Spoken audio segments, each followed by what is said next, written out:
মুখ্যমন্ত্রী সুস্থ শৈশব এবং সুস্থ কৈশোর এই অভিযান ত্রিপুরা রাজ্যের বুকে এই সময় একটা উল্লেখযোগ্য স্বাস্থ্য ব্যবস্থার পর্ব বলেই একাংশ মহল মনে করছেন। এই জায়গায় দাঁড়িয়ে এবছর সংশ্লিষ্ট কর্মসূচির অষ্টম বর্ষ। আজ তেলিয়ামুড়াতে রাজ্যের মুখ্যমন্ত্রী অর্থাৎ স্বাস্থ্যমন্ত্রীর হাত ধরে রাজ্যভিত্তিক এই কর্মসূচির আনুষ্ঠানিক সূচনা পর্ব সম্পন্ন হয়েছে।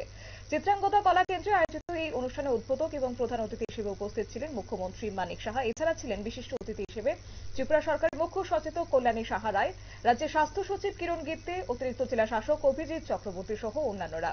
অবশ্যই এই আলোচনায় অংশগ্রহণ করতে গিয়ে মুখ্যমন্ত্রী মানিক সাহা এই সময়ের মধ্যে মুখ্যমন্ত্রী সুস্থ শৈশব সুস্থ কৈশোর বা মাস্কা অভিযান সার্বিকভাবে স্বাস্থ্য ব্যবস্থার মান উন্নয়নে বলিষ্ঠ ভূমিকা পালন করবে বলে তিনি আশাবাদী। কি রয়েছে বিস্তারিত শুনুন।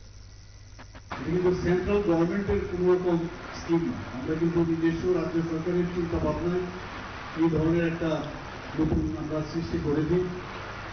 এবং আমরা সবাই জানি যে একটা চারা গাছও যদি আমরা লাগাই মাটিতে, সেটাকে বাঁচাতে গিয়ে এবং তাকে যে পূর্ণতা লাভের জন্য লালন পালন করতে হবে।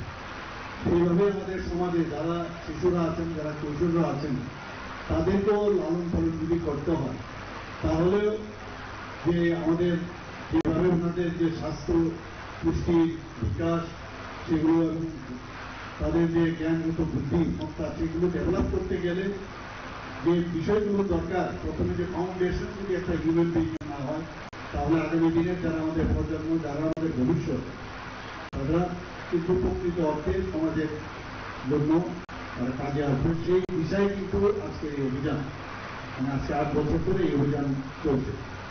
এখানে আপনারা নিজেরাও দেখেছেন আজকে স্টেজে আমরা কৃমির যে সংক্রমণ থেকে বাঁচার জন্য ভিটামিনসের অভাব, যারা ডায়রিয়া হয় এবং আয়রন ও ফলিক অ্যাসিডের অভাব, এইসব ঘাটতি পূরণের জন্য শিশুর যে তার যে পুষ্টিতে যে বাধার সৃষ্টি করে, তার থেকে বাঁচার জন্য এই কার্যক্রম।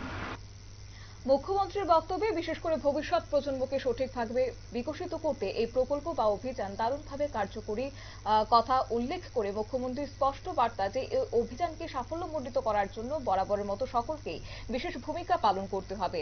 এছাড়া বিভিন্ন স্তরের স্বাস্থ্যকর্মীরা সার্বিকভাবে এই অভিযানকে এবারও রাজ্যব্যাপী সাফল্যমণ্ডিত করবে বলে তিনি প্রত্যয় ব্যক্ত করেন। নিয়ে ছোট্ট একটি বিজ্ঞাপন বিরতির সঙ্গে থাকুন।